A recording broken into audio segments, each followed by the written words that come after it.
Hello, ladies and gentlemen, and a very warm welcome to Evolving Consciousness. I'm your host Purushottam, and in today's video, we are going to talk about the secret of immortals.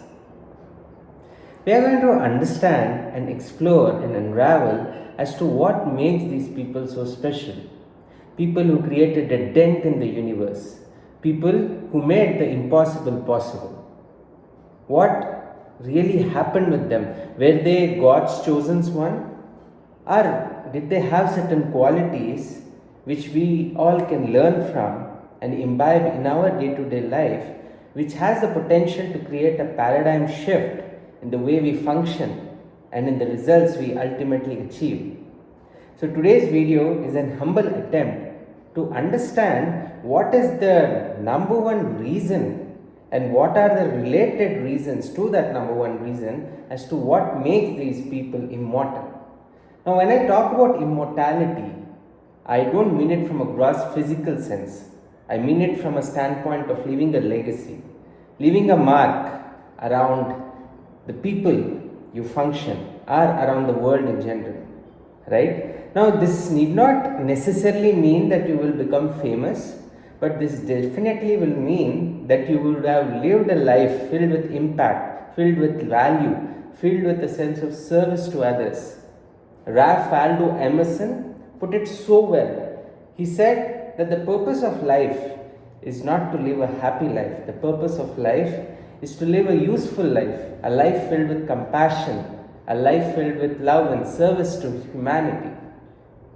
Because let's remember, this world, it's beautifully told by one of the philosophers that we come on this planet and we forget to pay the rent which we are sort of taking for granted, right? We have come on this planet, we are occupying the space, we are taking up the natural resources, but the rent, what about the rent we need to pay? The rent is the service we provide to nature and humanity in general.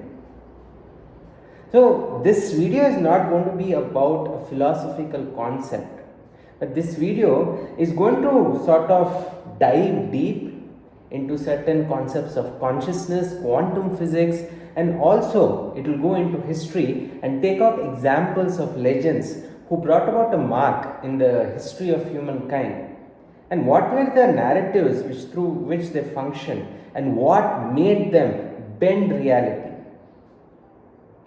Now, to begin with, the crux, the main motto behind these legends, the number one reason why they became so successful and why they became immortals is the fact that they had a purpose which was larger than themselves. They had a purpose which was not only confined to their selfish goals and ambitions, but it was something which brought value to humanity in general. Patanjali, one of the originators of all yogic practices, he said, when you are inspired with a great purpose, dormant forces within the universe assist you. Now, lately I have been going through works of Dr. David Hawkins.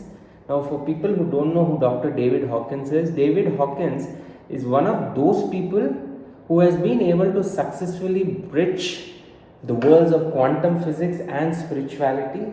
And he has calibrated and he has shown palpable scientific results as to how the levels of consciousness have a direct impact in your muscle testing results. Now, David Hawkins' work deserves a complete full-blown of video series which will describe his body of work. It is extremely scientific as well as it gives you a different paradigm way to view reality. Now, to give a very simple layman understanding of what David's work talks about, the basic premise is he calibrates every human emotion to a particular scale of calibration.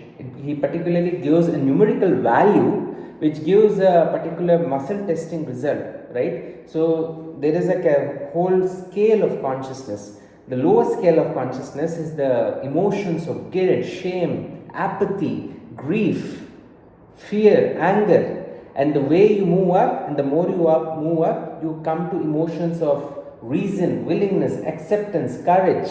And towards the farthest end, you are met with divine virtues of unconditional love and peace, and enlightenment. That is the highest scale of calibration.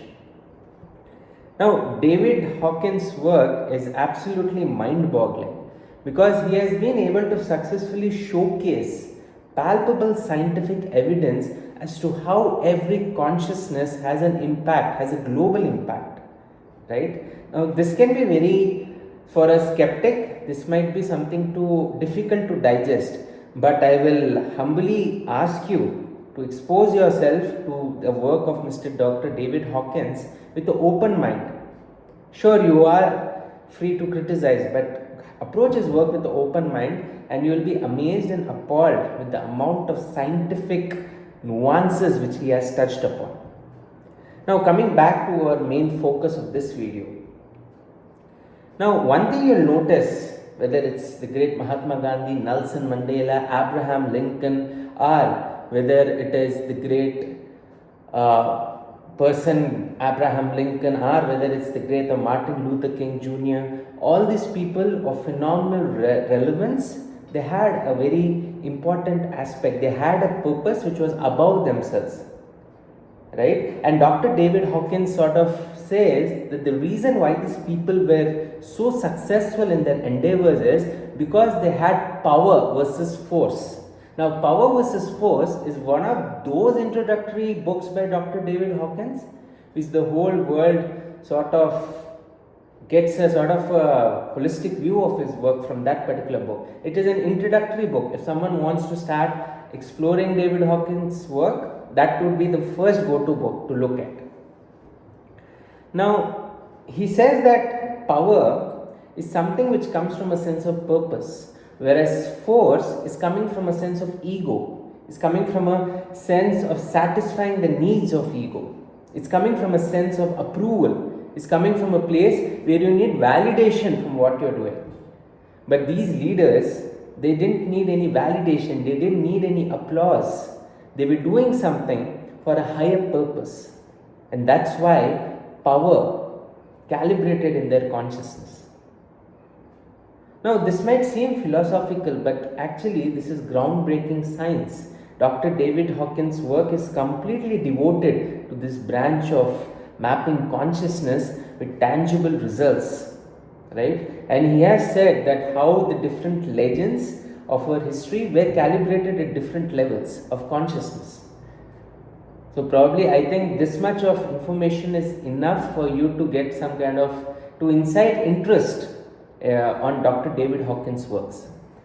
Now, coming back to our main focus, right, about the secret of immortality. So as I mentioned, selfless service is very important, a purpose which is larger than yourself. Now, it's very funny and amusing that whenever we talk about service and doing something out of out of goodwill, right, we immediately expect applause, right? And this is probably the tragedy of any kind of service, endeavor of service. Because when we are doing something with an expectation of a return, that service is not service, that service becomes labor. Because let's understand, the true bliss of serving someone through your knowledge, through your actions, or through your resources, or your time, comes in the fact that you have nothing to get back from it. You're just doing it for the sake of doing it.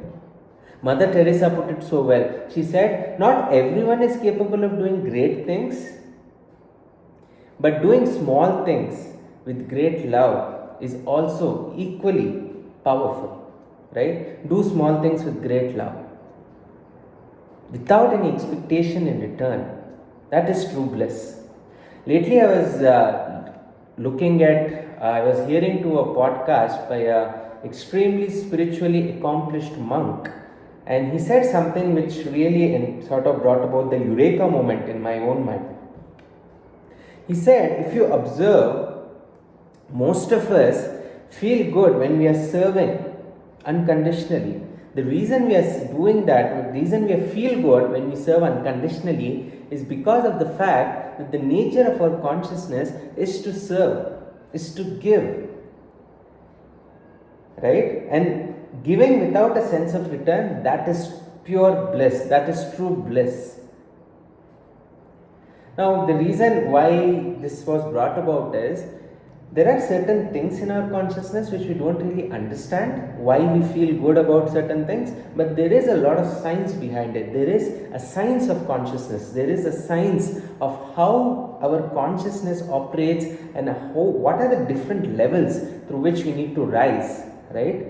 So he says that the nature of our awareness, our consciousness of our soul is to serve, and that's the reason we find true happiness, true bliss when we are serving someone unconditionally. Now, the tragedy is most of us are engaged in endeavors which give them a momentary sense of pleasure, right? But the fact about this momentary pleasures is it's always fluctuating. It doesn't have a steady continuum, and it's not everlasting. And if you observe your own life, right, you will realize that when you engage in selfish acts which only benefit you, the kind of happiness and bliss you feel is limited. Now, this is not to say that you shouldn't engage in acts of self-love. Self-love is a great maneuver. But what I'm humbly inviting you to consider is when you engage in activities of service without any expectation or avoiding the third reward, you will automatically feel a sense of tranquility, a well of peace within you, which is going to stay with you for a very long time. Right? So, when you are doing that, you feel fulfilled. You almost feel that your purpose in life is to serve others. Right? And ultimately, if you deep dive into the science of consciousness, you will realize one very nuanced aspect, that ultimately we all are here to serve each other. But the only fact is that we don't realize this. No matter in which walk of life you belong to, you might be working in a company or you might be engaged in some other endeavor, but essentially you are putting your services, and because of that you are being paid. But what is the level of consciousness through which you are operating? Are you operating through the consciousness of hoarding, that what is there in it for me, or you are operating through this consciousness of how can I add value, how can I serve more people? Now, this brings me to the concept of servant leadership. Now, servant leadership is probably the most powerful and influential leadership styles which have been prevalent in the modern era. And one of the great Robert Greenleaf, one of the great thinkers and intellectual of his time, Robert Greenleaf, he said something beautiful. He said, a good leader must become a good servant. Right? It seems very ironical because when we hear these words leader, we naturally think about people who are the big shots of the industry, the titans of the industry, right? The CEOs, the political leaders. But the people who have made a mark in their respective fields, one thing which should be common among each one of them is the fact that they always operated through this lens of servant leadership. How can I serve my fellow people? How can I better provide value to them? And once you operate through that lens, once you operate through that consciousness, everything changes. Now, when I talk about immortality or living a legacy, right? So, some people might argue, I don't want to live a legacy, I just want to live a simple life. Now, the problem is most people don't understand what true simplicity is. Simplicity is not equal to mediocrity. Simplicity is equal to achieving mastery yet remaining humble. Exploring the full bandwidth of your human potential, but still remaining grounded, still remaining humble. That's true simplicity. Simplicity is what Ratan Tata is. He is a true success, he is a visionary, he is a titan, he is a true industrialist, but still is humble. That's simplicity. Now, you don't consider simplicity to be equal to mediocrity. Playing low with your life and doing nothing of value, doing nothing of contribution, and saying that I want to live a simple life, that is probably not the truth, right? That's insanity. Because simplicity is not about living a mediocre life. Simplicity is about achieving the full bandwidth of your human potential, yet remaining truly humble. Now, I hope this message which I am trying to portray in this video made sense to you and provided certain nuggets of wisdom to you. Because let's remember, if you are not someone who has a dimension of your life which is fully focused on this idea of unconditional service, unconditional value adding to people around you, you are going to live a very hollow life.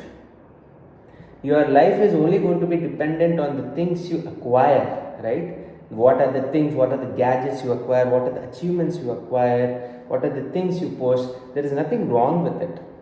But did you serve someone? Did you add value to someone's life? Because that is where your true value is. That is where your true bliss is, true fulfillment is. Because ultimately we all are here to help each other, right? The great Isaac Newton put it so well. He said, the reason I'm able to see far off, is because I had the opportunity to climb over the shoulder of giants. He had the opportunity to climb over the shoulder of giants. Now, this is why it's very important to build this culture, this mindset of service. And once you begin to operate through this mindset, you will be filled, you will be sort of given this boundless sense of energy and enthusiasm which has no limits. But once you start to operate through this selfish motives, selfish agendas, then your energy will always be fluctuating. Now, it's a very interesting point and a very fascinating point as well. If you look at people who have done something of great value and substance, right? In today's time, if you look at Mr. Sandeep Maheshwari, who probably is one of those motivational speakers in India who can really create a great paradigm shift in the way you approach life in general. And he can pump up the most depressed person in the room. Now, what is in him that makes him so special?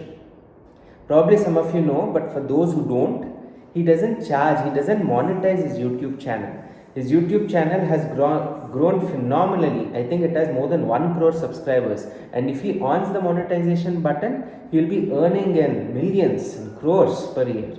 But he doesn't do that. He comes from a place of unconditional service.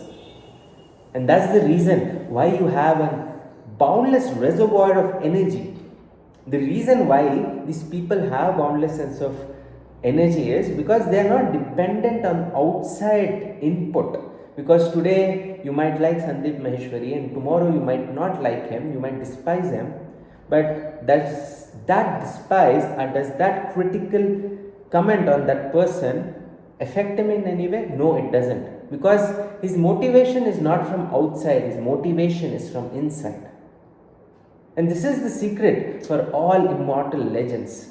They never looked at the outside for appeasement, for gratification, for validation. They were fueled with a mighty, divine and a strong purpose which propelled them in a direction where people didn't believe them. Mahatma Gandhi was a very docile person. People conceived of him as a docile person. He was a lean person. That person completely crippled the British Empire, right? How did a lean person of his stature, a person who didn't even raise a hand, how was he able to do such a thing? Because he was inspired and propelled with a divine cause, a divine mission, which was way beyond his own selfish motives or intentions. That is the power of selfless intention. That is the power of selfless motive. It gives you a boundless sense of reservoir, a boundless sense of energy. Because now, no matter what happens in the outer world, your purpose is fueling you. Right? Hope this video added value and provided you some perspective when you sort of look at the way you approach work and approach contribution. Now, this is not only a secret to immortality, right? But this is also a secret for productivity, for good work, right? Now I'll tell you how it is a very important aspect of doing something of value. Normally what happens is when we do something any small activity or anything big, unless you don't get results from it, or if someone criticizes that, we suddenly feel low and we completely break down, right? But if your vision and purpose is something which is true, right? Something which is pure and your intentions are divine, then it doesn't matter to you like what people validate, what people say. Sure, always be open to constructive criticism, but don't let the people's words stop you from endeavoring in any kind of direction or a personal agenda, right? Because that is going to be like self betrayal. In Bhagavad Gita, Lord Krishna puts it very well. He says that do whatever you work you're doing, right? You can be from any walk of life. Surrender the results to me. Don't worry about the results. The true gift you have is in doing the work, not thinking about the results, not fretting about the results. Hence, to tap into boundless sense of energy and to understand the secret of immortality, you need to understand the secret of having a selfless purpose and to realign your goals, your ambitions, your actions through this lens of servant leadership. Hope this message resonated with you, and hope this message also gave you means to experience the most fulfilling levels of bliss and fulfillment. Thank you so much for your time on this video. If you really like this video, don't forget to like and also share 2 or 3 of your friends. Also don't forget to subscribe to my channel. Thank you so much and meet you in the next video. Bye.